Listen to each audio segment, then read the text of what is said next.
Boa noite, amigos. Estamos começando o 16º episódio da websérie 20 questões para entender o tráfico de pessoas no Brasil. Uma realização do Ministério Público do Trabalho por intermédio do projeto Liberdade no Ar e da Asbrad. Chegamos à 16ª live e esta vai tratar da questão mais emergente que vivemos hoje no Brasil. A emergência humanitária na fronteira de Roraima, relacionada com a crise dos migrantes venezuelanos. Eu sou Cristiane Lopes, sou procuradora do Trabalho, e junto com Andréa Gondim, lideramos o projeto Liberdade no Ar. E hoje temos a presença de ilustres representantes da força-tarefa que atua na região de Roraima, e também o nosso querido doutor João Akira, uma verdadeira eminência na questão da imigração. O João Akira que conduziu, o ano passado, uma excelente rodada de debates por meio da Escola Superior do Ministério Público da União sobre o tema da imigração. Mas nós também temos aqui o Coronel Gobert, que lidera a Operação Acolhida por parte do Exército Brasileiro na fronteira. Nós temos o André Madureira, representando o Acnur, a agência da ONU para a defesa dos interesses dos refugiados. Nós temos o Yurk Pinheiro, representando a presença da OIM, a Organização Internacional para as Migrações, que também está irmanada junto com a Acnur e o Exército Brasileiro, operando na fronteira e auxiliando a entrada pacífica dos migrantes venezuelanos que necessitam cruzar a fronteira para tentar uma vida no nosso país. Mas nós todos sabemos que esse passo fronteiriço não é fácil. E o Brasil está construindo no processo a sua política de acolhimento humanitário. O Brasil teve a possibilidade de fazer um treino quando da questão haitiana, em que houve imigração pela fronteira do Acre, e agora está aprofundando a sua estratégia com a situação dos migrantes venezuelanos. Na última live, nós tivemos depoimento estarrecedor sobre o que acontece com os brasileirinhos que, quando cruzam a fronteira pelas vias não convencionais do México para os Estados Unidos, né, o que eles estão passando. Nós sabemos que existem cerca de 18 mil brasileiros presos na fronteira, ou melhor, nos abrigos que existem nos Estados Unidos. Isso, no Brasil, não acontece. A nossa política humanitária é diferente. E sobre isso, eu queria conversar e perguntar a cada um de nossos convidados, afinal, como acolher e como prevenir a exploração dos migrantes e refugiados em contexto de extrema vulnerabilidade. Qual é a experiência que a Operação Acolhida nos ensina? Para falar sobre isso, eu vou pedir, primeiramente, que o Coronel Gobert, que está na linha de frente desta luta, nos brinde com a sua participação.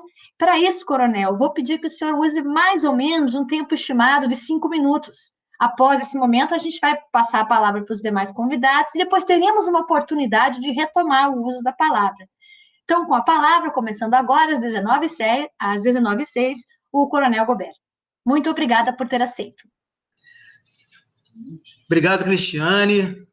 Em seu nome, cumprimento os outros ilustres participantes dessa live. Que oportunidade que estamos tendo hoje, né? Um tema tão relevante. Gostaria de dizer que o general Barros, que é o coordenador operacional da Operação Acolhida, ele não está presente, então ele me designou para representar E sou um pouco mais feliz no dia de hoje, como sempre, longos dias aqui na Operação Acolhida, por estar presente aqui. Uma rápida apresentação: eu sou coronel do Exército, sou formado na turma de 91 da Academia Militar das Agulhas Negras, e minha experiência em atividades humanitárias se resume a um ano lá no Sudão, como observador militar, no ano de 2010, e no ambiente ONU, 3 anos, lá na sede da ONU em Nova York, como oficial integrante do Departamento de Manutenção e Operações de Paz. Por isso, deve ter sido uma das razões pelas quais eu fui designado para essa tarefa. Cristiane, meus amigos e quem está online, a Operação Acolhida, ela é uma experiência que vem sendo considerada de extremo sucesso no trato com uma tragédia humanitária. Essa é a realidade. Não é à toa que a forma com que nós organizamos a atividade e como nós procuramos tratar toda a população migrante, isso extrapolou as fronteiras do Brasil, e hoje a Operação Acolhida, eu falo aqui como chefe de Estado-Maior da operação, que envolve diversas agências e fundos da ONU, dezenas de entidades, representantes do terceiro setor e também governamentais. O nosso coordenador, ele sempre costuma dizer que, para endereçar uma questão tão grave como essa, né, como prevenir a exploração dos diversos matizes, né, como prevenir a melhor forma que nós temos, né, como é que a gente vai, a exploração em relação a todos os tipos de vulnerabilidade que encontramos aqui, mediante coordenação, mais a sinergia de todas essas instituições que estão envolvidas, alcançando a efetividade. Isso tem sido uma realidade, realmente. Nós temos um alinhamento muito bom, inclusive, se forem feitas comparações com outras operações humanitárias, nós temos aqui na Operação Acolhida um profundo respeito à liberdade das pessoas em ir e vir. Ninguém é obrigado a ficar dentro de um abrigo, ninguém é obrigado a participar de uma determinada atividade. É um processo de conversa, convencimento. Nós procuramos mostrar, ganhar a confiança dessas pessoas que perderam tudo no seu país. Nós procuramos essa empatia para que a gente consiga efetivamente entregar algo diferente, algo que pareça, que seja semelhante com o nosso espírito, o espírito brasileiro. Nós somos não apenas latinos, mas o nosso coração multifacetado, né, com tantas influências que formaram o nosso povo, nós não poderíamos dar um tratamento normal, normal, um tratamento padronizado, by the book. Não, nós encontramos a nossa solução. E essa coordenação e sinergia gerando efetividade, a gente sempre busca incrementar por meio da presença constante junto à população migrante, na humanização do trato diário, no respeito às diferenças. E quando a gente ganha essa confiança, naturalmente, qualquer tentativa de que essas pessoas sejam exploradas, porque esses predadores sociais, eles costumam vicejar em torno das tragédias, o nosso papel é descobri-los, e se for necessário, nós temos que buscar a sua neutralização, mas não precisa ser por meio de ações violentas, nada disso. Nós, no nosso Estado, o Estado brasileiro, nós temos muitos instrumentos e plenas condições de endereçar e proteger os nossos imigrantes quando uma situação, quando uma possibilidade de exploração de uma vulnerabilidade, ela aparece, ela surge. Isso só se consegue com o estabelecimento de uma relação de confiança com a população beneficiária. Então, nesse momento, Cristiane, eu termino as minhas observações, vou deixar o prosseguimento do que eu tenho aqui guardado e anotado em termos de experiências mais para frente, no decorrer do debate. Obrigado. Coronel, agradeço a sua participação inicial. Eu queria lembrar a todos aqui e agradecer a participação das pessoas que estão nos ouvindo pelo chat, especialmente a Paróquia Divino Salvador do Rio de Janeiro, a Rede Um Grito pela Vida, os núcleos de São Paulo e Salvador, a Comissão da Família Salvatoriana, o CEIDEC de Vacaria, Rio Grande do Sul e o Exército da Salvação. Agradecer a participação e pedir para que façam perguntas para que a gente possa ir repassando aqui para os nossos demais participantes. E nesse cenário, né, em que o Brasil pretende se sobressair pelo espírito acolhedor, eu pergunto ao nosso próximo participante, né, o André Madureira, do Acnur, como prevenir, André, a exploração dos migrantes e refugiados nesse contexto de extrema vulnerabilidade? O que vocês vêm tirando de lição da Operação Acolhida? Uma boa noite a todos e a todas. O meu nome é André Madureira, eu trabalho com o tema do refúgio já há 6 anos e trabalho com, né, a Agência da ONU para Refugiados desde 2016. Assim como o Coronel Gobert, eu comecei também no Acnur, no Sudão, como oficial de proteção e reassentamento, trabalhei em Moçambique e já há alguns anos estou aqui no Brasil, né, trabalhando nessa resposta coordenada e conjunta ao deslocamento forçado de venezuelanos. Gostaria de parabenizar o Ministério Público do Trabalho e a Asbrad pela organização dessa série de debates sobre esse tema tão importante. E quando a gente pensa em emergência humanitária, eu acho importante a gente entender o que significa essa expressão tão utilizada atualmente, né? O que a gente quer dizer com crise humanitária, em primeiro lugar.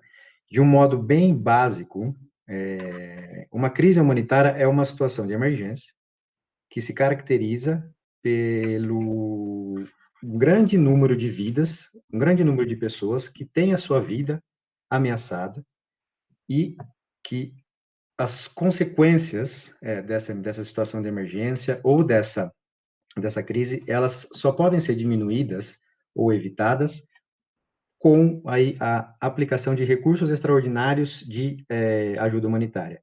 É isso que define uma crise humanitária, essa situação de risco, a vida de um grande número de pessoas e a necessidade de recursos extraordinários de ajuda humanitária para se evitar uma catástrofe.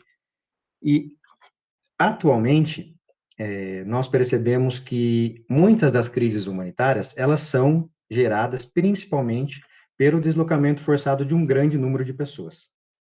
Então, essas pessoas, na grande maioria das vezes, com necessidade de proteção internacional, elas se veem obrigadas a deixar o seu país de origem e buscar proteção em outros locais. Em geral, esses grandes deslocamentos de pessoas, eles são desordenados, eles são desorganizados, eles são, muitas vezes, essas pessoas não têm mecanismos de buscar essa proteção internacional seguros, regulados, então, elas não conseguem acessar o território em busca, um território de um segundo país, né, de um país onde elas buscam proteção internacional. Elas não conseguem acessar esse território de uma maneira segura. Se elas conseguem acessar, elas muitas vezes não têm os direitos fundamentais garantidos, então elas não têm acesso à informação, elas não têm acesso à documentação, né, não têm acesso a direitos fundamentais, como direito ao trabalho, como direito à moradia. Então, é todo esse contexto de precariedade no respeito aos direitos humanos, de pessoas com necessidade de proteção internacional, é sempre bom a gente frisar isso, essas pessoas foram forçadas, na maioria das vezes, a se deslocar do seu país de origem, é todo esse contexto que gera uma situação de vulnerabilidade muito grande e que coloca essas pessoas na mira de redes de exploração e de redes de tráfico de pessoas. E é nesse contexto que eu acho que a Operação Acolhida nos ensina muito, porque a forma como ela se estruturou, a partir ali do começo de 2018, os seus 3 principais eixos, eles nos ensinam boas práticas que acabam, sim, mitigando os riscos dessas pessoas serem exploradas, de refugiados e imigrantes serem explorados e, eventualmente, caírem aí nas mãos de redes de tráfico.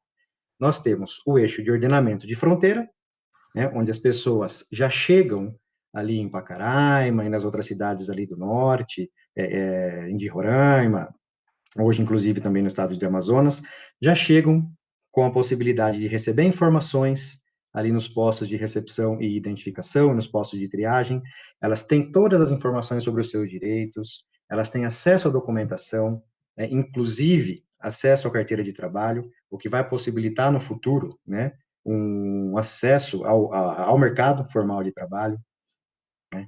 O segundo aí, eixo da operação acolhida é o eixo abrigamento, que consegue proporcionar para essas pessoas uma possibilidade de se abrigar seguramente enquanto elas buscam reconstruir as suas vidas, não é?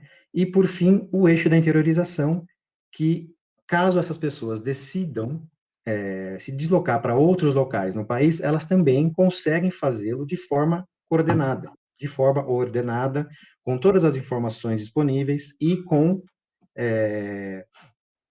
documentos, né, que é o que fazem essas pessoas conseguirem acessar, né, os seus direitos fundamentais de forma efetiva, não é? Então, esses três eixos da Operação Acolhida são, sim, boas práticas que devem ser debatidas e divulgadas e replicadas por outros países, não é? Os refugiados e imigrantes venezuelanos, eles estão se deslocando por toda a região.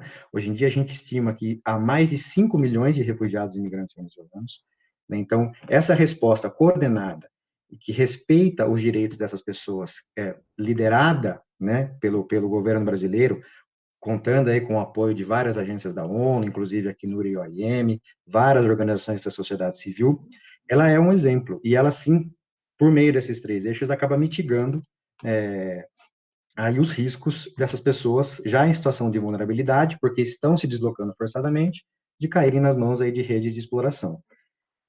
Para além disso, né, a gente tem, em dezembro de 2019, o governo brasileiro também reconhecendo que essas pessoas estão fugindo por conta de uma grave e generalizada violação de direitos humanos na Venezuela, não é? Então, essas pessoas têm necessidades de proteção internacional, e não só isso, com base na Lei 9474 de 94, na nossa Lei de Refúgio, elas fogem por um dos motivos que aí originam a determinação da condição de refugiado. Então, o país reconhece hoje já reconheceu mais de quase 40 mil refugiados como mais de 40 mil venezuelanos como refugiados. Essas pessoas têm um procedimento da determinação da condição de refugiado simplificado, então elas conseguem aí, de um período curto, né, ter acesso à carteira de registro nacional migratório, né, de um modo que elas consigam dar continuidade aí à reconstrução das suas vidas aqui no Brasil. Então, eu acho que, de uma maneira geral, e para finalizar também, para que a gente possa seguir em frente, em todo grande contexto de deslocamento forçado de pessoas, nós temos riscos de exploração, nós temos riscos de pessoas caírem na mão de redes de tráfico de pessoas. E então cabe a nós, né, estados, organizações da sociedade civil, organizações internacionais, os órgãos essenciais da justiça, né, trabalharmos para que essas pessoas tenham acesso à informação, tenham acesso aos seus direitos, acesso à documentação, para que a gente possa cada vez mais mitigar o risco dessas pessoas de serem exploradas. Muito obrigado. André, eu gostei muito, né, de aprender com você, inclusive, sobre o que caracteriza uma emergência humanitária, né? Isso explica a presença de organismos internacionais na fronteira, porque existe de fato risco à vida e o Brasil necessita de recursos extraordinários para fazer frente a essa situação imprevista. De fato, também queria concordar sobre a importância, né, da gente ter a documentação e permitir que essas pessoas acessem nosso território e trabalhem. Isso só é possível porque nós temos hoje também, né, além do reconhecimento da condição de refugiado por parte dos venezuelanos, nós temos uma lei de migratória muito favorável, né, que permite uma migração humanitária com direitos. O grande desafio do Brasil agora é fazer com que esses direitos saiam do papel e se tornem realidade. E como o André Madureira bem comentou, o risco do tráfico de pessoas está presente. E embora na fronteira talvez estejamos, né, realizando um trabalho bem coordenado, o Brasil é um país continental e é preciso acompanhar a trajetória desses migrantes porque muitas vezes a exploração acontece nesse percurso, em ofertas de trabalho que não são bem aquilo que parecem, apesar de o governo brasileiro estar se esforçando para canalizar essa migração para uma situação mais segura. Acredito que o Urque Pinheiro possa nos ajudar, porque a OIM tem feito um trabalho, inclusive nas pontas dessa imigração, voltado para a inserção laboral. E, Urque, eu te pergunto, como prevenir a exploração de imigrantes e refugiados nesse contexto de extrema vulnerabilidade? Qual a experiência da OIM? Primeiro, boa noite, né, a todas e todos que nos assistem, aos demais colegas. É um prazer rever o João. A gente participei das palestras que ocorreram. A gente, a última vez que nós nos encontramos faz mais ou menos 1 ano e meio aqui em Porto Alegre, no ciclo que teve em Porto Alegre. É bom lhe rever. Coronel Gobert, o senhor chegou no momento que eu estava saindo aí de Pacaraima, então a gente não conseguiu trabalhar juntos nesse período, mas é um prazer poder falar com o senhor também, o André Madureira e também a doutora Cristiane. Também gostaria de enviar um grande abraço para as equipes que estão em campo lá em Roraima e também ali na região norte, mas principalmente para as equipes que estão em Roraima atuando no campo, né? O André introduziu, acho que muito bem, a questão do tema e da realidade que se vive, né, na fronteira e também na questão de atuação mais de campo, né? Eu acho que é importante, dando seguimento e complementando o que o André falou, que a gente, então, primeiro, nessa primeira rodada, fale um pouco pensando na perspectiva mais de campo, né? Hoje no estado de Roraima, mais especificamente na fronteira do Brasil, ali na cidade de Pacaraima. Porque é onde se dá o grande fluxo e ingresso dos venezuelanos no Brasil atualmente, né? Então, pensando nessa questão também, é importante referir que a atuação dessas redes criminosas que atuam com tráfico de pessoas, ela é ainda mais intensa nessa área de fronteira, e onde há grande fluxo de imigrantes, né? E é onde muitas vezes a vulnerabilidade se apresenta de forma mais escancarada e mais clara, que é onde essas redes se aproveitam para ter uma atuação mais intensa. Então, nesse sentido, esse tipo de crime, né, o tráfico de pessoas, ele é um crime que, quando ele ocorre, quando há ocorrência, a chance de reversibilidade desse quadro é muito pequena, uma vez que ocorra, né? É difícil tu conseguir fazer o acompanhamento para onde essas pessoas foram, muitas vezes a própria família que está no país de origem não sabe.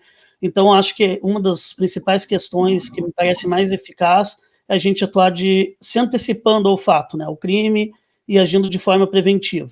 Dentro disso, eu acho que a gente também tem que ter uma especial atenção para as meninas e para as mulheres, que são o grande foco das redes criminosas, né, e se tornam mais vulneráveis nesse sentido.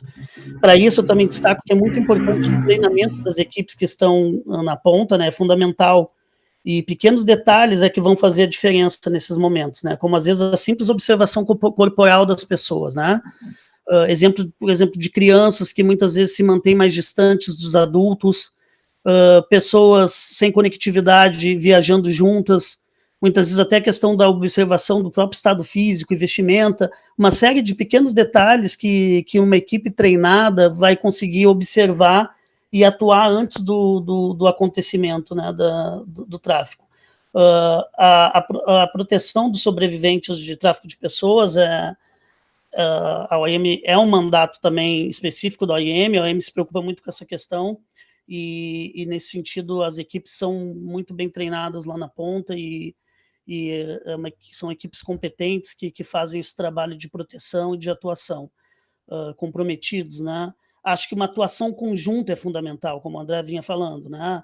O Acnur, a OIM, as demais agências da ONU que lá estão presentes, o Exército e as Forças Armadas, e aí a gente tem inúmeros parceiros como o DPU, o Ministério Público do Trabalho, Polícia Federal, o Ministério da Cidadania, que formam essa rede de atuação, porque é importante que as atuações sejam coordenadas. Por exemplo, em Pacaraima, eu fiquei 1 ano praticamente em Pacaraima, no escritório de Pacaraima, né, na coordenação do escritório de Pacaraima, e foram criados protocolos, inclusive também a própria DPU atuou muito nesse sentido, protocolos no sentido de como melhor atender e acolher esses casos. Então, quando chega um caso desses que é diagnosticado, como que essas equipes vão atuar? Então, tendo um protocolo é muito mais fácil que a gente possa atuar de forma mais eficaz.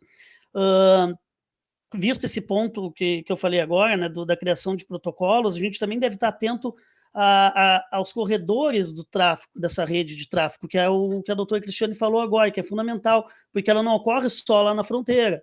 Ela muitas vezes ela já inicia, quando é tráfico internacional de pessoas, num outro país, ela entra no nosso país, ou em qualquer outro país onde tem um fluxo migratório, e ela tem um corredor, muitas vezes, humano ali, que vai ocorrer esse tráfico. Então, também os destinos finais dos migrantes é fundamental que a gente esteja observando, né?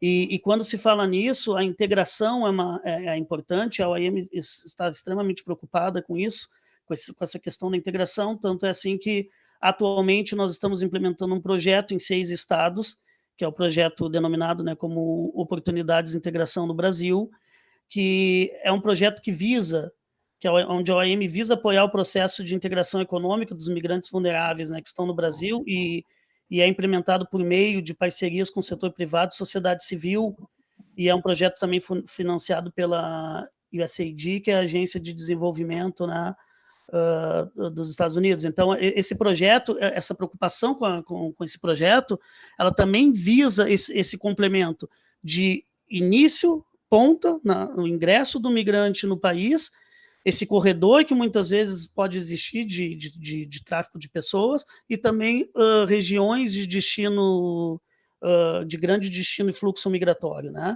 Então, esse projeto ele também visa a preocupação da integração econômica, claro, da empregabilidade e empreendedorismo, para os migrantes poderem ter acesso, capacitações, uma série de ações estão sendo realizadas, mas também está acompanhando essas questões de tráfico de pessoas e de qualquer outro tipo de crime que possa ocorrer.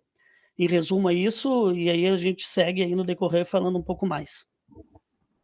Viu que eu agradeço a sua participação inicial. Muito importante os conceitos, né, de corredor humano de tráfico. Eu queria apenas agregar que na experiência do Ministério Público do Trabalho, o que tem aparecido muito é gente, infelizmente, pessoal, gente brasileira que se aproveita da chegada dos nossos irmãos venezuelanos para iniciar uma rodada de tráfico a partir do Brasil mesmo, da fronteira.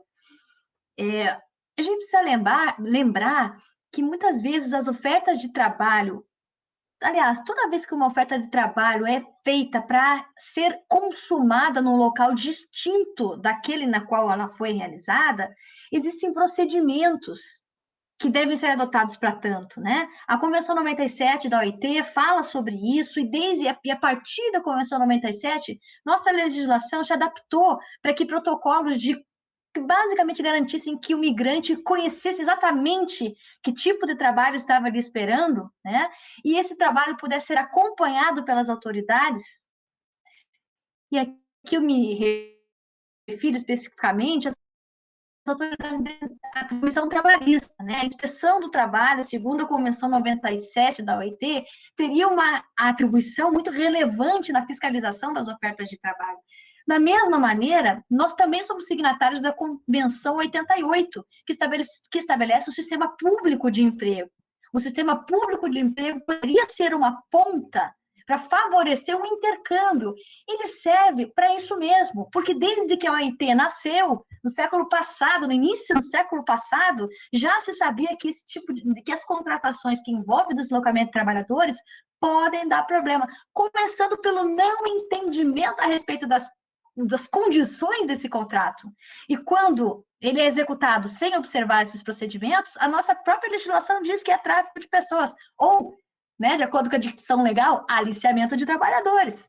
É uma forma de tráfico de pessoas. Então, nós estamos carentes do desenvolvimento de uma política complementar que apoie as pessoas, as entidades, as organizações que estão lá na ponta de Roraima, para que esse processo de interiorização seja realizado de uma forma adequada.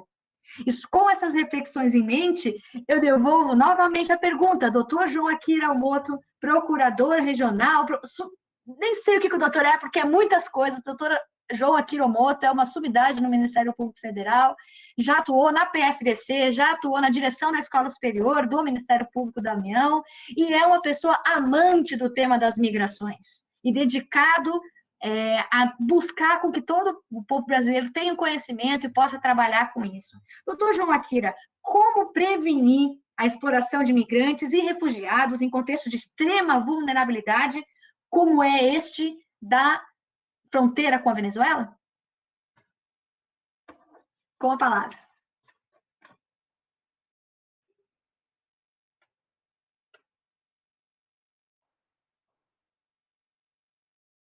Perfeito. Pronto, eu acho que agora o microfone está ligado. Boa noite a todas e todos. Boa noite, Cristiane. Eu vim dizendo que você é sempre muito generosa comigo e, na verdade, você é que é minha mestre em inspiração. Eu iniciei atuando nessa temática no Conselho Nacional de Imigrações. Você já representava o IPT ali com todo o seu conhecimento, e inclusive acadêmico em relação ao tema, e aprendi muito contigo. Tenho só a lhe agradecer, inclusive, pela generosidade aí na minha apresentação. Boa noite, André, Yurki, Coronel Gobert. Primeiro, é uma satisfação, uma honra esse convite para te falar nessa live. Eu estive, nos 4 anos anteriores, atuando nessa temática nos 2 primeiros anos em uma frente, nos 2 anos seguintes em outra, porque, como procurador federal dos direitos do cidadão adjunto, atuei nos conselhos nacionais, todos que tratam da questão tanto de tráfico de pessoa, como de migrações, como também no Comitê Nacional de Refugiados, e na temática também no Conselho Nacional de Direitos Humanos, que atuou e fez uma missão ao norte do país, na fronteira norte, num momento muito sensível desse fluxo migratório, fazendo a identificação de vulnerabilidades e indicação de adoção de medidas e políticas públicas para procurar superar e trazer proteção aos migrantes e refugiados venezuelanos que então chegavam ao Brasil.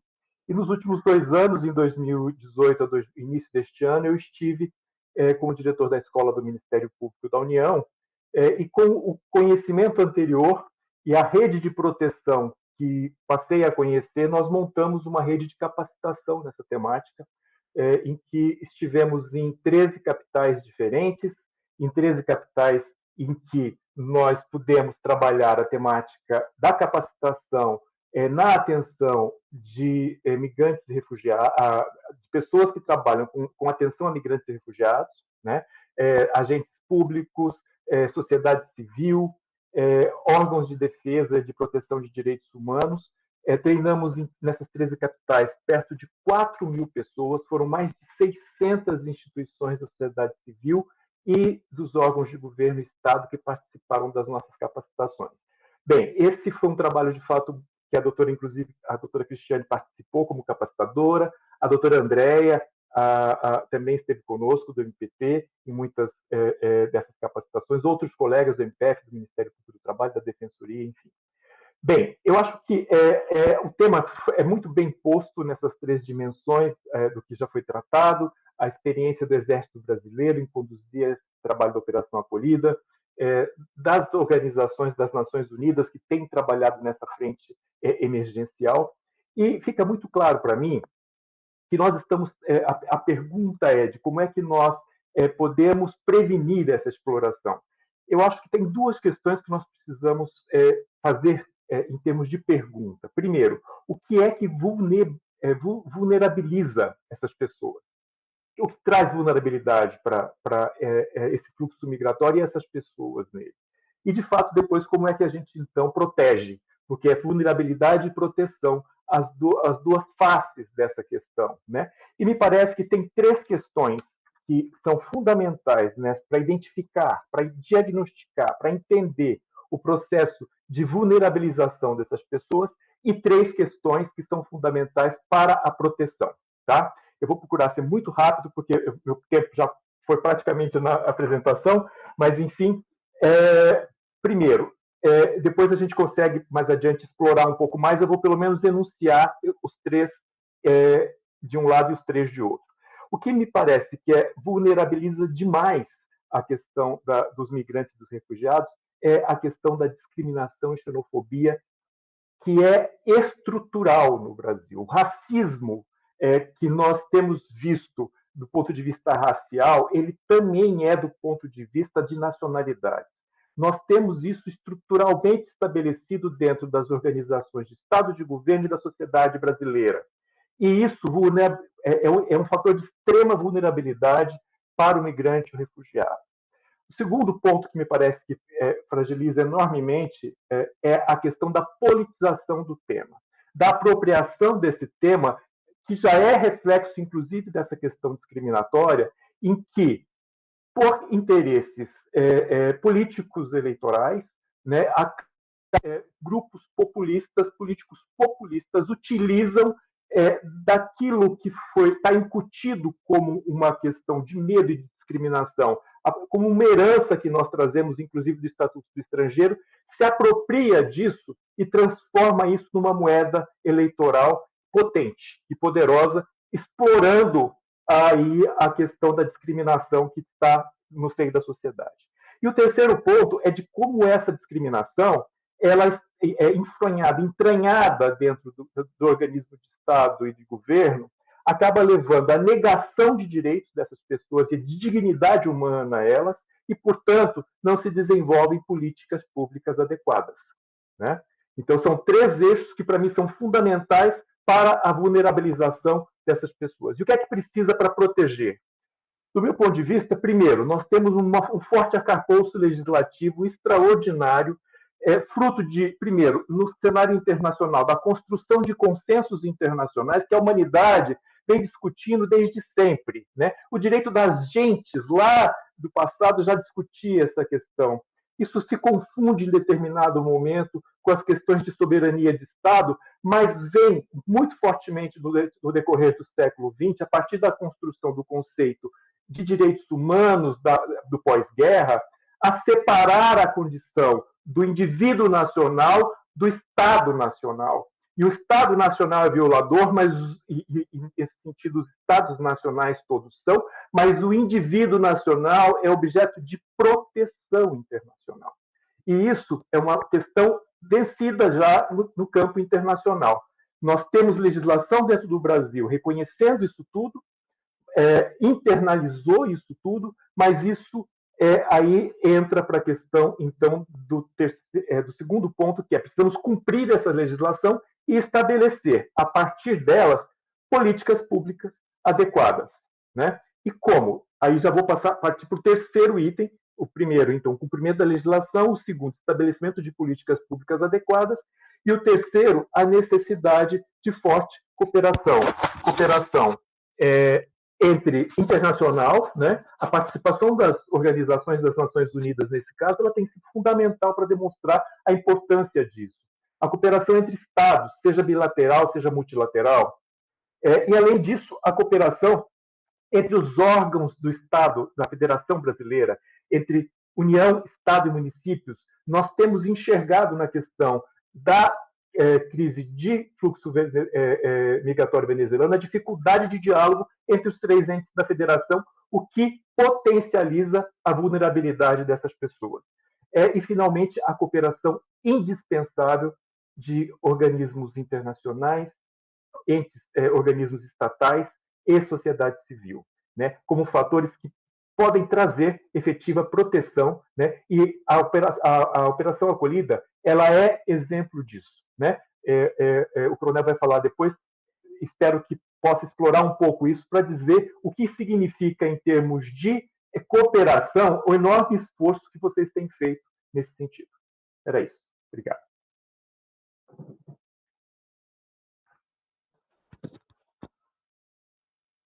Doutor João Akira, como não reconhecer a enorme capacidade de síntese, né, que você acaba de demonstrar? De fato, nosso racismo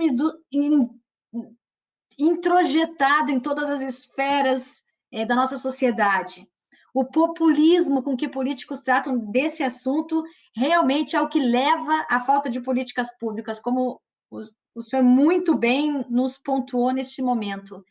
No Ministério Público do Trabalho, a gente tem tido muita dificuldade de empreender um diálogo com os entes federados, exatamente na mesma linha que foi comentada aqui. Por quê? Por conta do populismo que se embasa no racismo, que impede que os governantes assumam que vão ajudar os migrantes, com medo de, ao assumir que os migrantes precisam de ajuda, eles percam votos ou atraiam mais migrantes para um determinado local. Isso acaba deixando a operação acolhida sozinha e vulnerável. E isso reforça o papel complementar, que na verdade está se revelando quase que o principal, da OIM e do Acnur na inserção laboral dos migrantes, subvertendo um pouco o que a gente deveria esperar do nosso Estado, lato sensu, né? Como a soma de seus entes federativos. Obrigada pela intervenção. E agora eu gostaria de comentar também que estamos no chat com a participação da Astral Goiás, do projeto Mundo Plural da Asbrad, da irmã Rosita, do IMDH. Boa noite, irmã Rosita. Da Camila Zano, da Conectas, que estará conosco na terça-feira, na live de terça-feira. Agradecer a todos vocês. E das perguntas do chat, antes de eu devolver a palavra para o Coronel, eu queria te dizer, Coronel, que estão perguntando para você, estão pedindo para que você fale um pouquinho sobre os desafios da operação com a nossa pandemia de Covid. E agora? Eu estava tentando acompanhar aqui as perguntas e sei até o nome da pessoa que perguntou. Isso porque me chamou a atenção nos vários elogios, né? A gente sempre costuma dizer que nós não somos merecedores deles, mas quando eles vêm, eles alegram o nosso coração, e eu vi que todos aqui foram elogiados aí por pessoas que estão no chat. Eu queria, antes de abordar essa parte das ações que foram desenvolvidas na Operação Acolhida com a Covid, apenas fazer um link com os 3 pilares da Operação Acolhida, que o André mencionou muito bem, e focando no pilar da interiorização, porque à medida que o debate vai se aprofundando, a gente pode também agregar mais conhecimento para que não fique a impressão que o processo de interiorização ele é simplesmente uma saída daqui do estado de Roraima ou da cidade de Manaus e um depósito de pessoas pelo Brasil afora. O processo de interiorização ele vem sendo aperfeiçoado e hoje ele conta com uma capilarização que é caracterizada por 12 núcleos regionais de interiorização. Esses 12 núcleos, eles estão situados em 12 capitais brasileiras, e como a Operação Acolhida, o mandato da Operação Acolhida, recaiu sobre um militar, que é o general de divisão Barros, esses núcleos regionais de interiorização foram estabelecidos nas capitais onde há regiões militares. Então, vai desde Brasília, passando por Campo Grande, em Fortaleza, no Nordeste, Manaus, no Amazonas, Porto Alegre, no Sul, São Paulo, no Sudeste.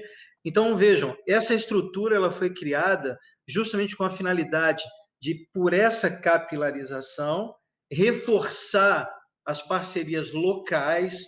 Por exemplo, nas capitais onde há escritórios das agências, os da ONU e fundos, os NURIM, eles tentam ser um fator de agregação. Eles tentam aglutinar em torno de si para que essa vulnerabilidade do processo que nós conhecemos e que o doutor João Akira bem demonstrou com os 3 eixos de vulnerabilização e mais como atuar para proteger, a gente consegue perceber que esse engajamento no processo de interiorização, na sua capilarização, até chegar à ponta da linha, ele é importantíssimo e realmente ele pode simplesmente, esse acompanhamento, essa junção de forças, ele pode cortar eixos de tráfico, né? Regiões por onde o tráfico de pessoas atua com intensidade, né? Então, vamos falar então alguns minutos depois desses comentários aí sobre a Covid, né? Quando foi declarado estado de emergência pelo presidente, foi ainda no mês de fevereiro, Menos de uma semana depois, os primeiros grupos de trabalho foram estabelecidos aqui na Operação Acolhida, e o primeiro plano de contingência para o combate ao coronavírus, a primeira versão dele saiu um mês antes do primeiro caso de coronavírus aqui em Roraima. Aqui, para que todos saibam, nós atingimos o pico, estamos praticamente aí num platô ainda não bem caracterizado, com uma ligeira ascendência, mas estamos em plena crise dentro da crise. Então, a pandemia tem um centro de gravidade, que aqui na Operação Acolhida foi endereçado com 3 verbos: monitorar, isolar e tratar. Isso levou a gente pode chamar, sem dúvida nenhuma, um case de sucesso, que ainda não se concretizou porque a pandemia está no nosso meio. Nós temos hoje mais ou menos 7.200 pessoas como beneficiários da Operação Acolhida entre abrigos e ocupações espontâneas. Nesse universo, nós temos 99 casos confirmados. Isso dá mais ou menos 1,37% de casos confirmados. Uma proporção em relação à população de Roraima como um todo, chega a ser 10 vezes menor. Esse plano que eu mencionei, ele vem sendo aperfeiçoado a muitas mãos. Hoje, ele está com mais de 600 páginas. Não quer dizer que a robustez do plano represente precisão, represente efetividade. Porque quem é que vai ler um documento de 600 páginas? Mas quem acompanhou e olhou observando o índice, se eu quiser saber qual o cenário epidemiológico foi considerado para que as ações de combate à pandemia fossem estabelecidas, está lá, em um dos anexos. E esses cenários foram estabelecidos com participação de agências da ONU, de epidemiologistas do Exército, de outra Força Armada, e também mediante a reunião de estudos que vieram de fora do Brasil também, não só aqui autóctones. Então, esses cenários, eles levaram a Operação Acolhida a estabelecer uma área que chama-se Área de Proteção e Cuidados, que ela possui 2 sub-áreas, uma área de proteção e uma área de cuidados. A área de cuidados serve para a internação, casos clínicos. A área de proteção serve para isolamento, tanto de suspeitos quanto de confirmados que não precisam de internação. Então, observem que essa área de proteção, por ter começado bem cedo a funcionar, ainda em fins do mês de abril, e optando por isolar o grupo familiar inteiro, isso acabou mitigando a possibilidade de um estouro de casos, de um spike de casos no interior dos abrigos.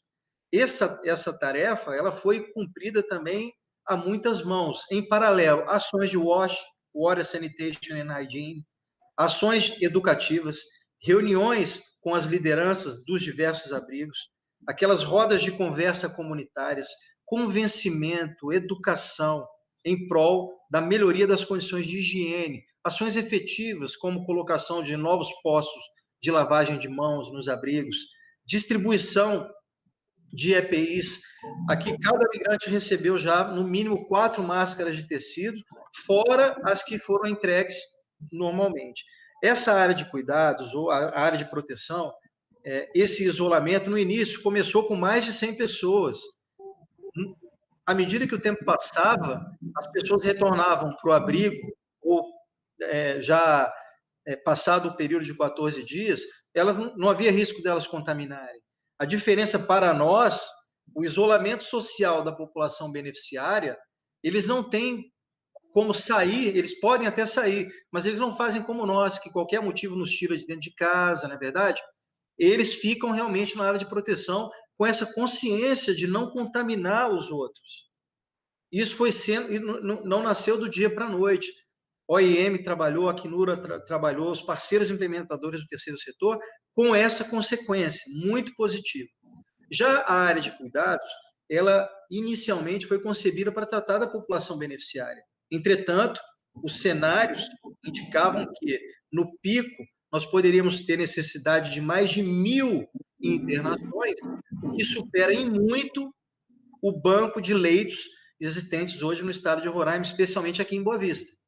E a concepção da área de cuidados iria até 782 leitos, dos quais 80 de UTI. Nós observamos que isso, em se tratando de venezuelanos, Hoje, nós temos 25 apenas internados nessa área de cuidados, sendo que nenhum está em UTI, graças a Deus. Então,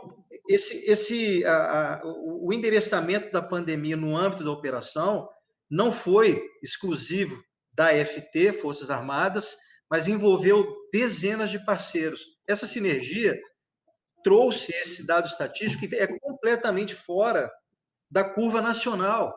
De um universo de 7.200 pessoas, nós deveríamos ter algo em torno de 700 a 1.000 casos confirmados. Nós temos só 99. Protocolos bem rígidos, é verdade, fiscalização constante, não apenas da FT, né, as Forças Armadas da Operação Acolhida, mas dos parceiros implementadores das agências da ONU. Então, eu acho que até me perdoem se eu avancei um pouquinho, mas eu queria explicar bem isso. Lá na área de proteção e cuidados, o nosso lema é: nossa missão é salvar vidas. E isso vem sendo feito e tem desafogado a estrutura de saúde aqui em Roraima, que ela realmente sofre muitas dificuldades. Muito obrigado aí por essa segunda oportunidade. Sigo na escuta. Agradeço pelos esclarecimentos. Eu queria comentar aqui que temos também vários procuradores do trabalho participando da live. Eu agradeço os membros da CONAET que estão aqui nos apoiando. Vou citar alguns nomes, mas me perdoem porque não estou conseguindo acompanhar todo o chat, mas um grande abraço para o Marcelo José, para o grande Alpiniano, e queria fazer uma citação em homenagem ao Ronaldo Lima dos Santos, nosso coordenador nacional da CONAFRET, que está aqui e citou no chat a Hannah Arendt, né, que disse que todo migrante, documentado ou não, é um cidadão que merece toda a proteção do Estado brasileiro. Segundo Hannah Arendt, que preconizava e doutrinava sobre o direito a uma cidadania universal. Continuando, queria devolver a palavra agora novamente ao André Madureira, da Acnur, reforçando esses desafios e perguntando também se o André poderia discorrer um pouquinho sobre como a Acnur tem lidado com a omissão de boa parte dos entes federativos em relação a uma política de empregabilidade ou de oportunidades centrada no trabalho para com os imigrantes. Desculpa, Cristiane, você pode repetir a pergunta? Cortou um pouquinho aqui para mim. Então, eu gostaria de devolver a palavra a você, André, e queria também que você comentasse um pouquinho sobre se existem dificuldades, né, ou não, por parte de todos os entes federados para colaborar com a construção de uma política que permita a inclusão pelo trabalho, porque a política de inclusão pelo trabalho é em si uma forma de combate a trabalhos precários ou ao tráfico de pessoas. Ótimo, obrigado pela pergunta. Eu penso que a resposta ao deslocamento forçado de venezuelanos no Brasil, ela é um bom exemplo de esforços coordenados. Eu acho que desde o início, e eu tive a oportunidade de estar em Roraima logo no início da Operação Acolhida em si, em fevereiro e em março, especialmente, eu acho que também acredito que, de um modo geral, nós aprendemos muito, né, com o fluxo de haitianos que tivemos alguns anos antes, né, entrando ali principalmente pelo estado do Acre naquele momento. Então, desde ali do início de 2018, a Operação Acolhida é liderada pelo governo federal, mas em extrema coordenação com os entes federados e com os municípios, tem buscado oferecer mecanismos de empregabilidade para os refugiados e imigrantes venezuelanos. O Ministério, então, naquela época, o Ministério do Desenvolvimento Social, né, hoje o Ministério da Cidadania, fez especialmente lá no Rio Grande do Sul, onde o nosso colega Yuri está hoje, mas também em vários outros entes federativos, uma grande coordenação com os municípios para tentar aumentar aí as possibilidades de interiorização, né, junto com as agências das Nações Unidas e junto com os órgãos da sociedade civil, para gerar oportunidades de inclusão e de emprego para os migrantes e refugiados. De fato, não é uma... empregabilidade, porque quando a gente fala em assistência humanitária, né, é muito difícil da gente deslocar esse tema da assistência humanitária com o tema de desenvolvimento, não é? Quando a gente fala de ajuda humanitária, a gente não necessariamente está falando a gente está falando de ações um pouco mais para resguardar e salvar a vida e a liberdade daquelas pessoas em um momento de extrema vulnerabilidade. E nós que somos, né, trabalhadores humanitários, nos deparamos com vários problemas de desenvolvimento que o nosso mundo hoje, que a nossa forma de viver, né, nos impõe. Então, e diante, hoje, de uma pandemia global, né, que, sim, está tendo um impacto muito grande no mercado formal de trabalho, não é? E que está impondo, né, dificuldades adicionais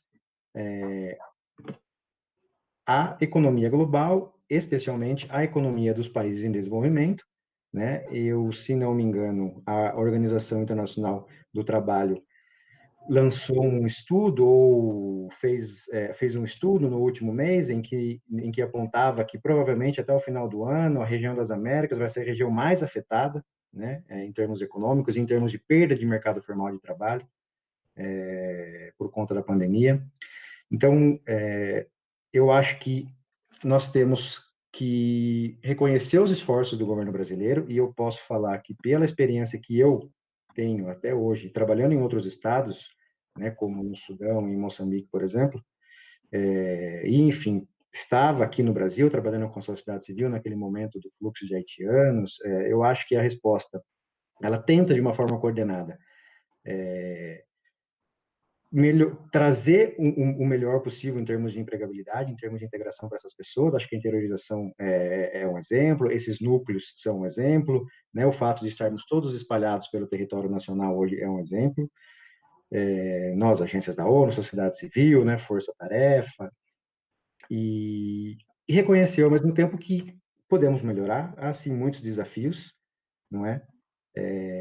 Agora, os desafios de desenvolvimento em crises humanitárias são, em geral, muito difíceis de serem de fato, respondidos. A gente consegue mitigar, mas são desafios que permanecem por muitos anos. É por isso que nós, agentes humanitários, sempre tentamos diminuir um pouco essa lacuna que existe entre assistência humanitária e entre desenvolvimento. Então, todas as agências da ONU, nós, especialmente aqui no NUR, trabalhamos muito com a assistência humanitária em outros contextos, mas aqui no Brasil temos muitos programas de empregabilidade, temos uma unidade dedicada exatamente para isso, né?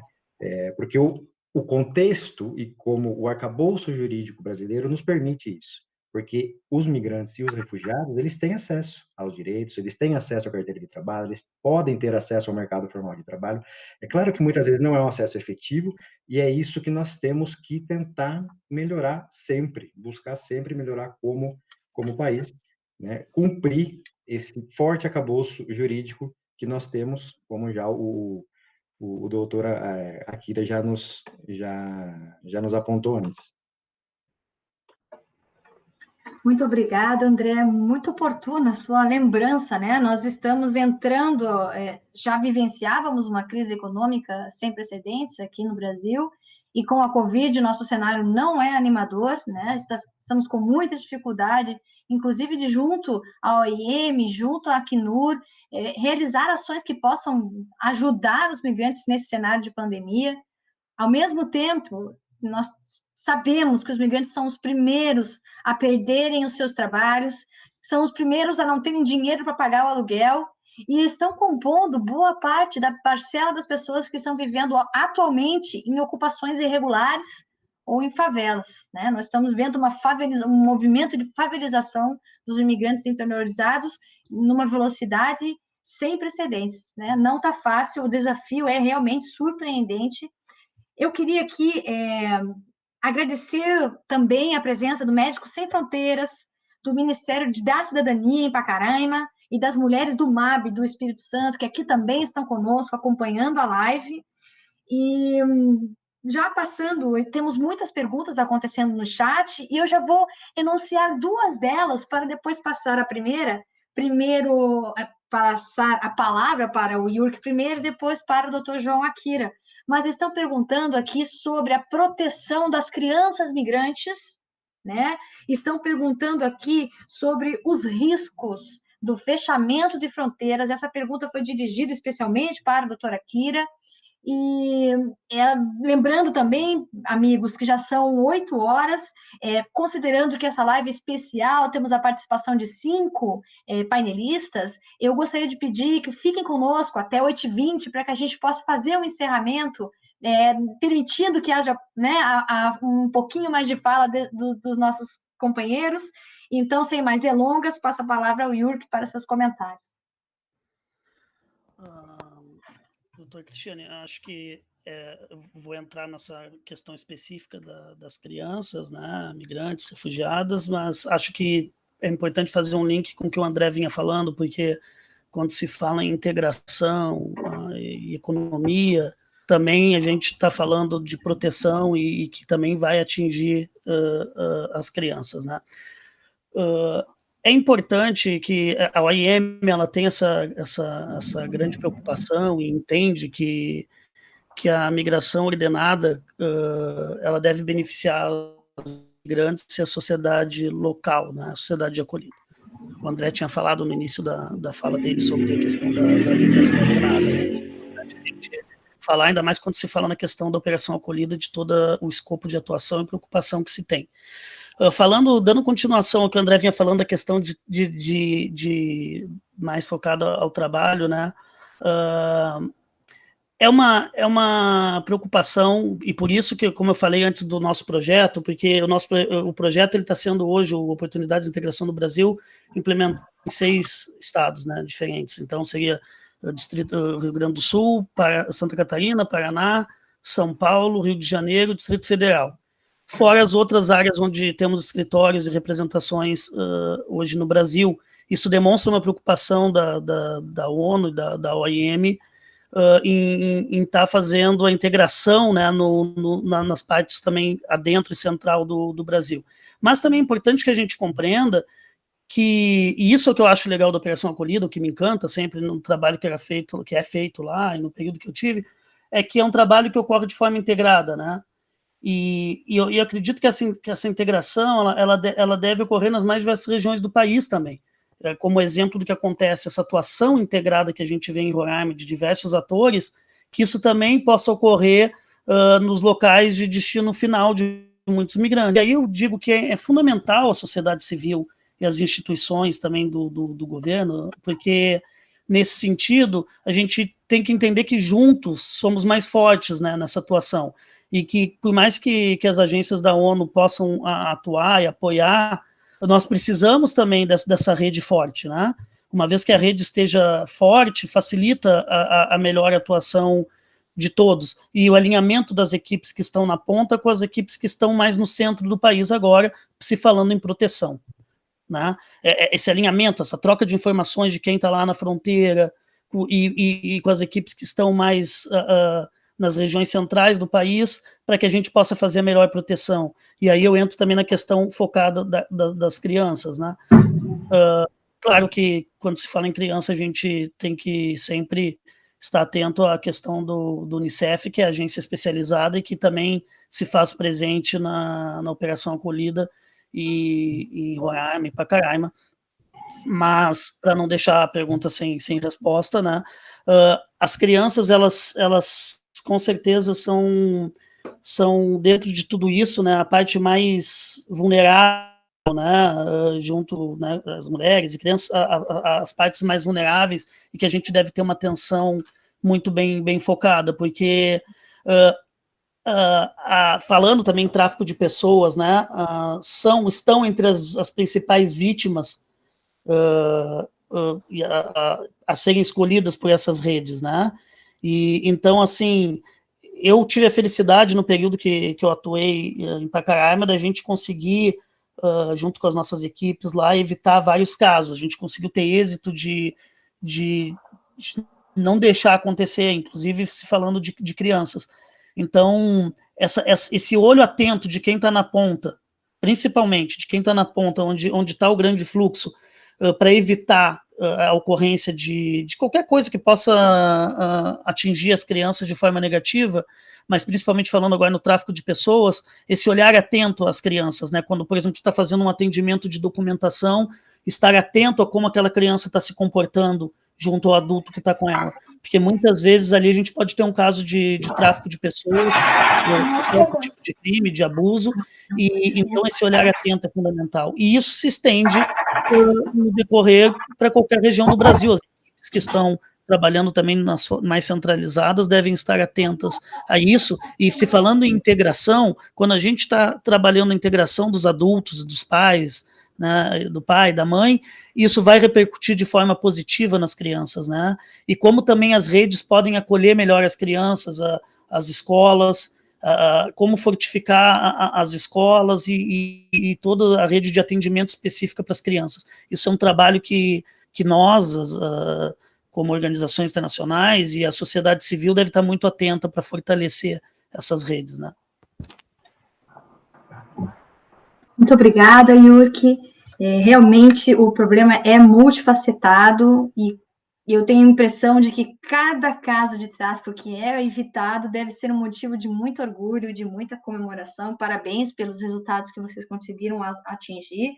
E ainda mais num contexto em que nós não temos, né, pessoal suficiente para fiscalizar situações de tráfico. Eu me lembro quando eu estive junto, doutora Kira, com o senhor em vários eventos que foram organizados pela escola no final do ano de 2018, nós constatamos que todo o estado de Roraima possuía apenas 4 auditores fiscais de trabalho para fiscalizar todas as relações de trabalho que aconteciam no território. Não, então, 4 para o estado inteiro, não apenas para fiscalizar as violações laborais praticadas em face de migrantes venezuelanos, mas para toda a população que ali reside. Isso é notoriamente insuficiente e pouco foi corrigido até o momento. Então, diante desse quadro, todos os problemas se agravam. E eu te pergunto, doutora Kira, com todas essas dificuldades, o fechamento de fronteiras é uma solução para equacionar a questão humanitária na fronteira?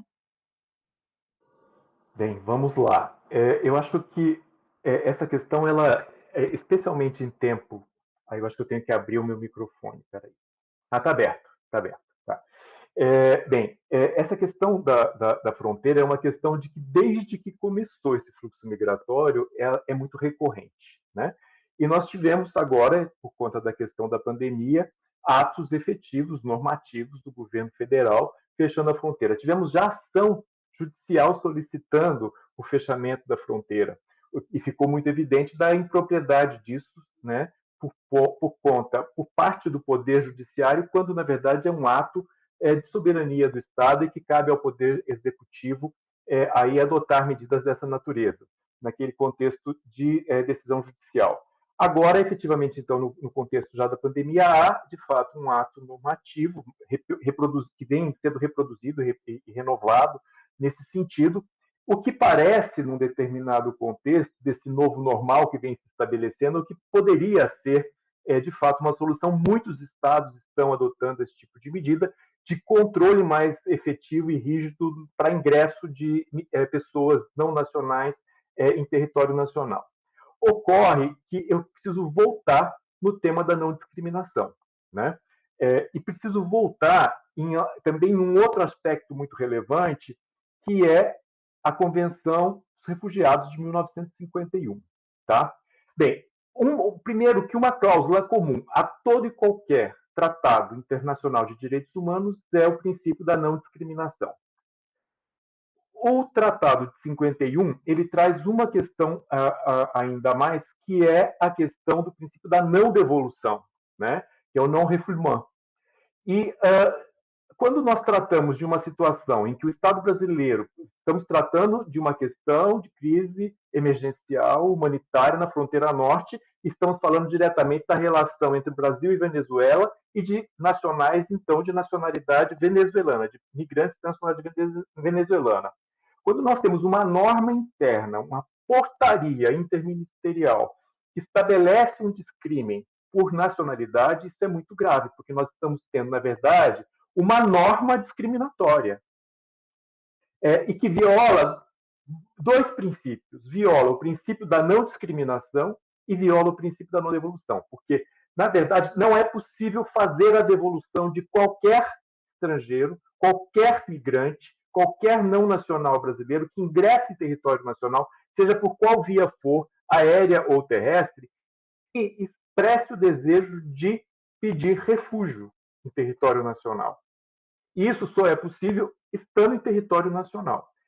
Então, você, a partir do momento que você cria uma situação normativa como essa, você está violando e está praticando discriminação, e isso, de fato, é muito grave. É aquilo que eu vinha dizendo, de que nós não estamos, enquanto Estado brasileiro, governo brasileiro e sociedade, a raciocinar a partir do princípio da não discriminação e reproduzimos isso sistematicamente nos nossos atos normativos, nas nossas decisões judiciais e nas nossas políticas públicas. Eu quero aproveitar para trazer também notícias recentes de que houve no estado de Roraima a adoção de políticas de atenção à saúde básica e outros níveis de atenção à saúde também discriminatórios, determinando fluxos de atenção a venezuelano, que o venezuelano só poderia ser atendido nas unidades de saúde dentro dos abrigos e centros de acolhida, e não dentro da... Isso foi publicado em algum momento, enfim. Se isso de fato aconteceu, também nós estamos diante de políticas e de orientação por parte de servidores públicos inadequada e discriminatória, né? Eu acho que é interessante, é importante ressaltar uma questão que eu vou trazer, aproveitando o tempo que eu tenho de fala, para resgatar uma memória desse processo todo. Eu estive em alguns momentos bastante importantes desse fluxo migratório venezuelano lá na fronteira norte com a Venezuela, e nas primeiras oportunidades, evidentemente, nós encontramos uma completa desorganização e ausência do Estado e do governo, a sociedade civil, os organismos internacionais tentando ali suprir essa lacuna. Fui pela primeira vez ainda como procurador federal dos direitos do cidadão adjunto, e depois, mais adiante, já no começo de 2018, fui com uma missão do Conselho Nacional de Direitos Humanos para identificar essas vulnerabilidades, e isso resultou numa recomendação do Conselho Nacional de Direitos Humanos à Presidência da República e à Casa Civil. Essa recomendação é do dia 31 de janeiro de 2018. É importante resgatar isso, porque essa recomendação é o embrião da Operação Acolhida. É ela que chama a atenção do governo federal que caberia a ele reunir ali todas as condições e chamar para si a coordenação da cooperação dos órgãos todos de governo, Estado e também da sociedade civil. Acho isso importante porque isso é um fator de empoderamento da sociedade civil que tem um papel fundamental nesse contexto todo do fluxo venezuelano, né, do fluxo migratório venezuelano. E, a partir, então, dessa recomendação é que, inclusive, o presidente da República, logo depois, no Carnaval, vai a Boa Vista e a Roraima, e, a partir dali, edita, então, uma série de atos normativos, decretos, portarias, que vêm a resultar no que é a Operação Acolhida, que, de fato, é uma experiência que tem muitos méritos e bastante sucesso. Acho que com isso eu queria falar mais uma coisa em relação à questão da proteção às crianças, tá?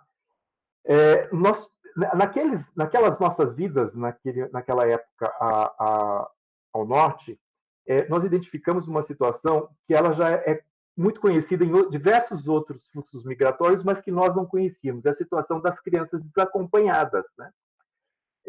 Começava a surgir os primeiros casos naquele momento e foi feita uma recomendação à Polícia Federal, porque tinha uma dificuldade naquele momento e não tinha um fluxo estabelecido que trouxesse proteção para essas crianças.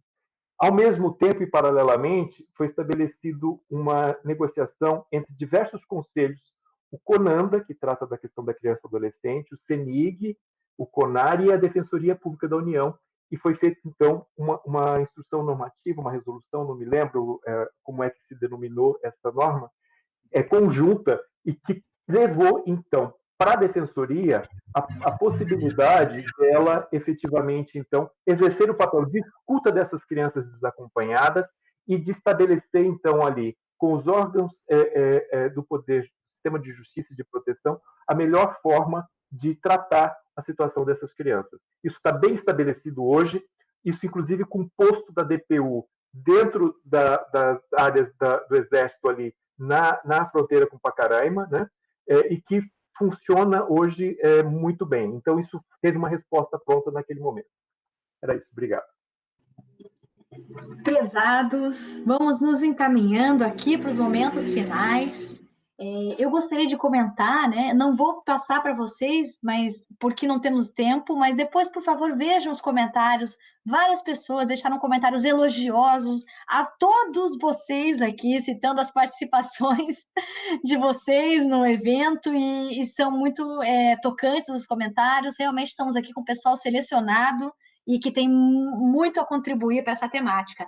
Eu queria lembrar e pedir a vocês que não nos deixem, porque semana que vem vamos ter excelentes lives. É a última semana, nós vamos ter a participação da atriz Dira Paz.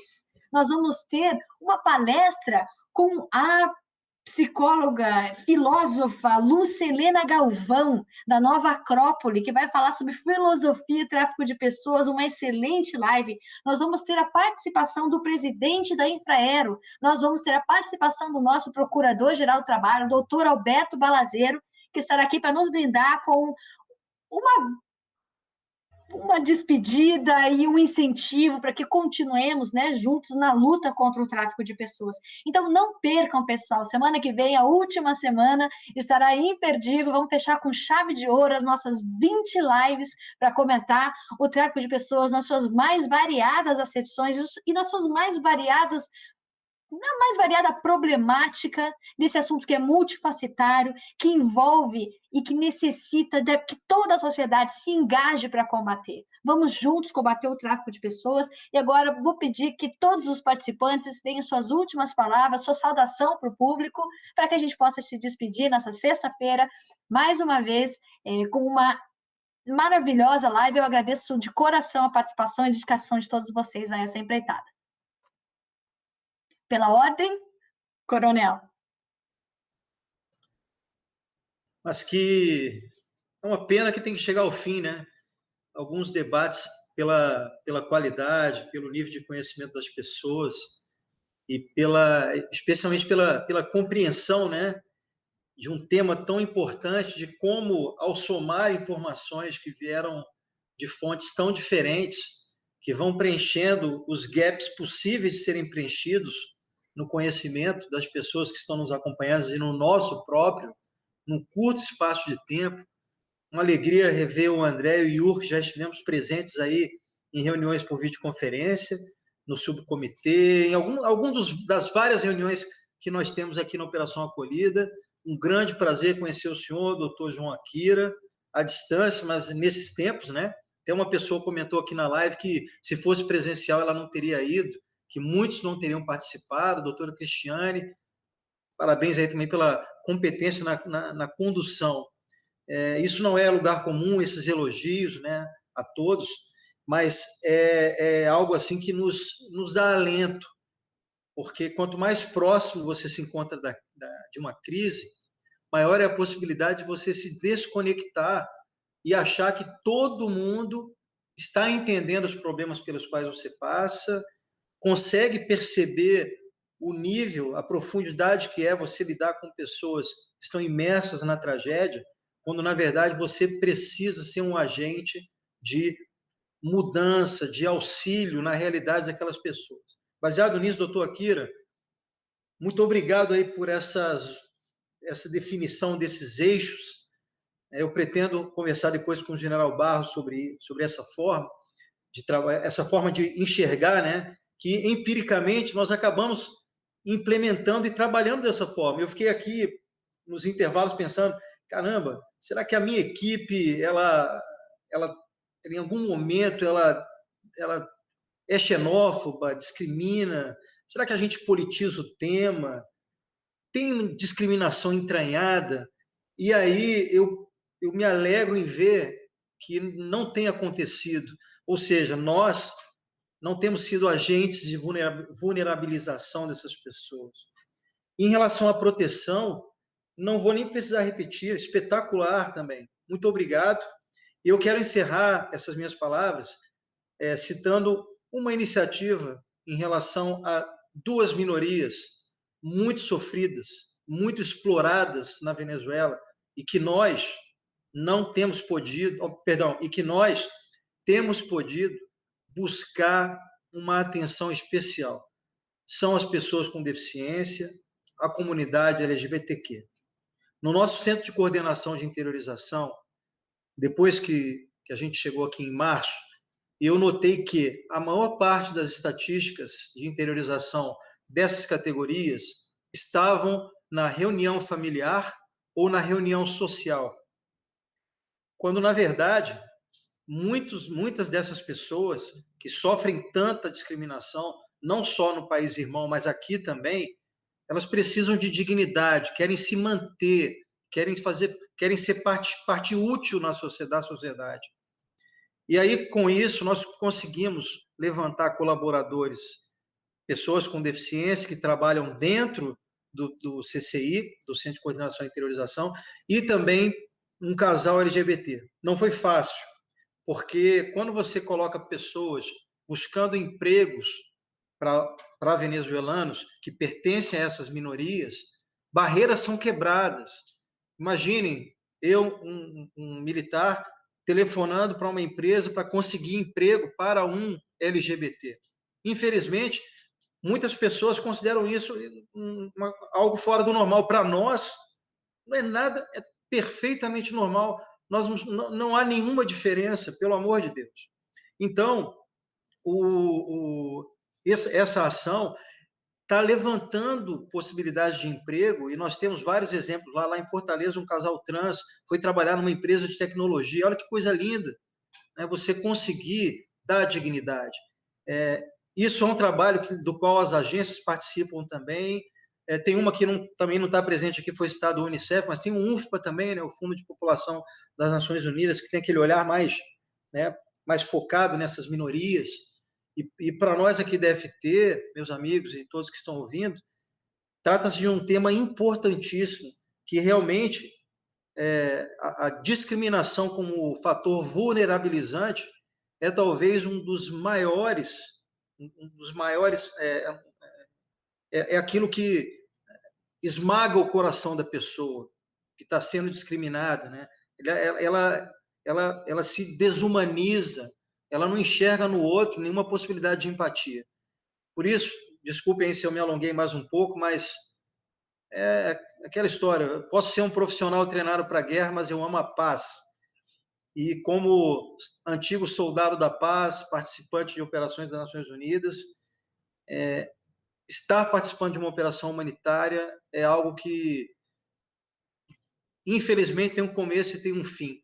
E nesse ponto, André e Jurk, que Deus aí os abençoe e acompanhe nessa jornada. Vocês estão jovens aí, ainda com uma longa trajetória pela frente, dedicando suas vidas em prol de quem mais necessita. Doutor João Akira, doutora Cristiane, muito obrigado. Até a próxima, se Deus quiser. Eu que agradeço, Coronel. Queria só mencionar para vocês, colegas, que o nosso Procurador-Geral do Trabalho, o doutor Alberto Balazeiro, está nos assistindo agora, mandou um saludo no chat, e eu queria fazer um agradecimento especial, porque essa websérie é uma iniciativa do Ministério Público do Trabalho, por intermédio do Projeto Liberdade no Ar, em parceria com a Asbrad, e sem o apoio incondicional do nosso Procurador-Geral do Trabalho, nada disso seria possível. Obrigada, doutor Alberto Balazero. Continuamos, então, agora com o André Madureira, suas palavras finais. Bom, em nome do Acnur, eu queria mais uma vez agradecer à Asbrad e ao Ministério Público do Trabalho pelo convite, né? Parabenizá-los pela organização dessa série de debates sobre esse tema tão importante.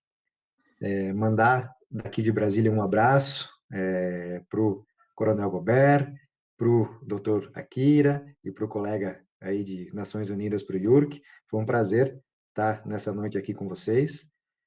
E eu acho que é sempre importante frisar, de fato, as boas práticas, né, e os avanços, né, que a Operação Acolhida conseguiu de forma coordenada, né, com o apoio das Nações Unidas, com o apoio das organizações da sociedade civil, conseguiu proporcionar aí para a população de deslocados, forçados, refugiados e imigrantes da Venezuela. E é, de fato, uma resposta que tem que ser muito enaltecida, tem que ser muito discutida, porque não é uma resposta comum. Infelizmente, nos dias atuais, nós não vemos uma resposta assim na grande maioria dos outros países, né? Nós tivemos recentemente outros grandes fluxos de pessoas e os estados poderiam, né, ter agido dessa forma, mas infelizmente esse não foi o caminho escolhido. E, ao mesmo tempo em que a gente enaltece muito, né, a Operação Acolhida e a resposta em geral, a gente tem que reconhecer que existem sempre muitos desafios, né? Refugiados são pessoas que já se encontram vulneráveis desde o início do deslocamento, né?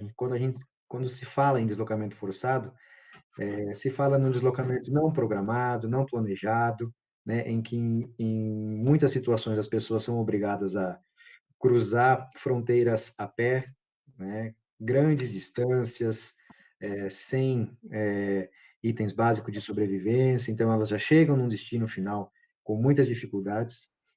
Então, a gente tem que reconhecer todos esses desafios e reconhecer que nós temos essa responsabilidade, né, de continuar trabalhando para tentar mitigar esses desafios. Então, quando o tema é o tráfico de pessoas, a gente tem que continuar trabalhando muito com informação, né, fazendo essa informação chegar diretamente aos refugiados, para que eles tenham plena consciência dos seus direitos, para que eles possam estar empoderados para buscar as próprias soluções, não é? Tentar fortalecer aí os mecanismos de identificação dessas pessoas que são vítimas de redes de tráfico, né? E de encaminhamento, né? Está sempre fazendo a divulgação dos canais de denúncia. Então nós temos os canais do Ministério da Mulher, Família e Direitos Humanos, né? O Disque 100, o Ligue 180, os canais do Ministério Público do Trabalho, né? O aplicativo para dar o MPT, o site da DPU, enfim, todas as instâncias do Ministério Público que fazem, sim, um papel fundamental de proteção dessas pessoas. E é isso, eu queria finalizar agradecendo, mandando um abraço a todos e a todas que nos acompanharam, uma boa noite, e eu espero poder continuar debatendo esse tema tão importante com vocês no futuro. Um abraço. Muito obrigada, André. Yurki. Então vamos lá para as considerações finais. Agradecer também, como o André falou, né, como a Asbrad e o Ministério Público do Trabalho pelo convite e pela iniciativa, que foi muito, muito importante. Deixar um grande abraço para o Coronel Gobert e dizer que estamos juntos, Coronel. Nós seguimos aqui, mas tenho certeza que o senhor também, cada um no seu campo de atuação, e os demais colegas também, dizer que sempre ouvir o Dr. João Akira é um prazer, um privilégio, porque é sempre uma aula, né? Sempre muito bom poder ouvi-lo, e também um abraço especial para o André, também colega aí de luta e de campo.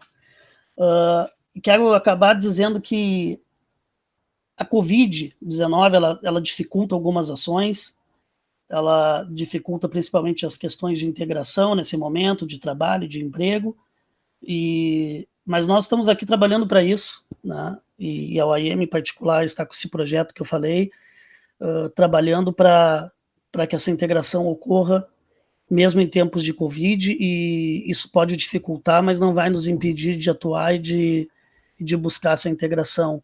E dentro daquilo que o doutor João falou, acho que é fundamental, né, a gente estar atento para essas questões discriminatórias, né? Que a Covid não sirva de desculpa para, nesse momento, algumas ações discriminatórias ou que impeçam os migrantes de lograr êxito no seu deslocamento para qualquer região, inclusive dentro do nosso país, né? Para que isso não seja utilizado como também uma desculpa para que impeça os migrantes de prosseguirem, os migrantes e refugiados de prosseguirem.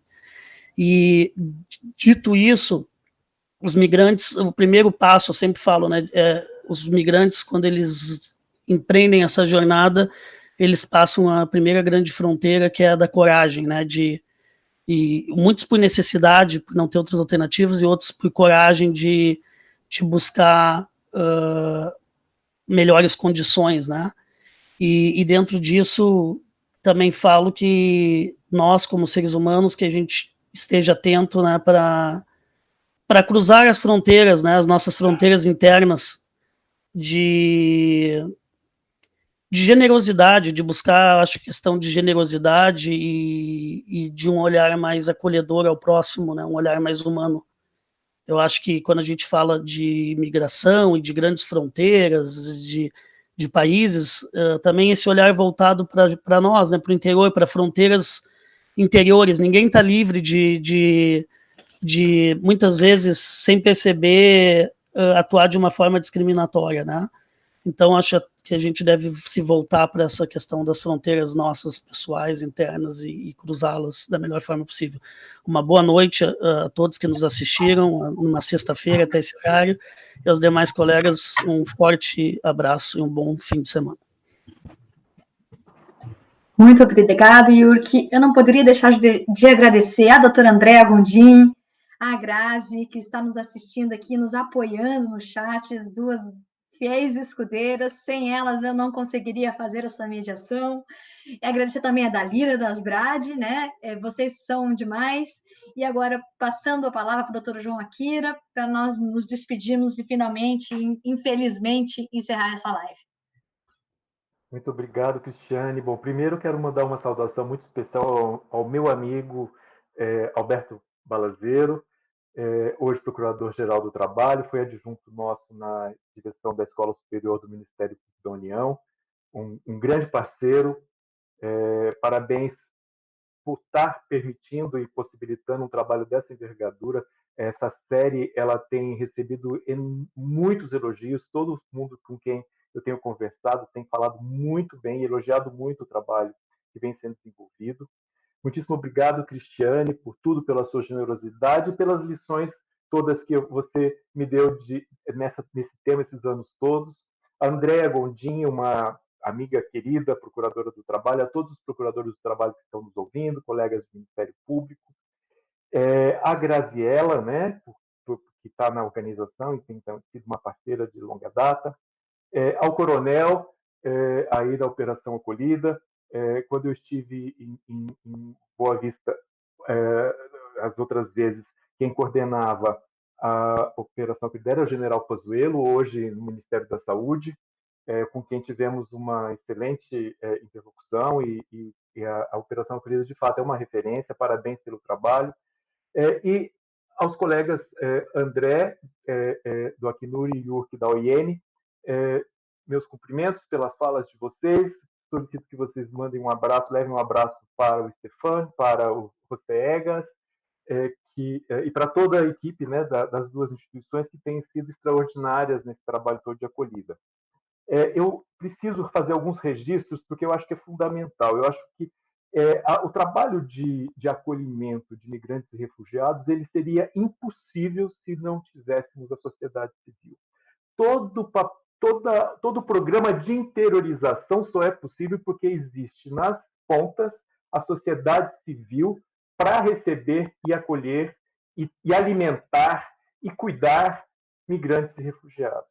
E todo o trabalho que nós fizemos, seja na PFTC, seja na Escola Superior do MPU, foi no sentido de trabalhar na capacitação, no empoderamento e, de fato, na valorização do trabalho que essas pessoas fazem e que muitas vezes passam invisíveis, né?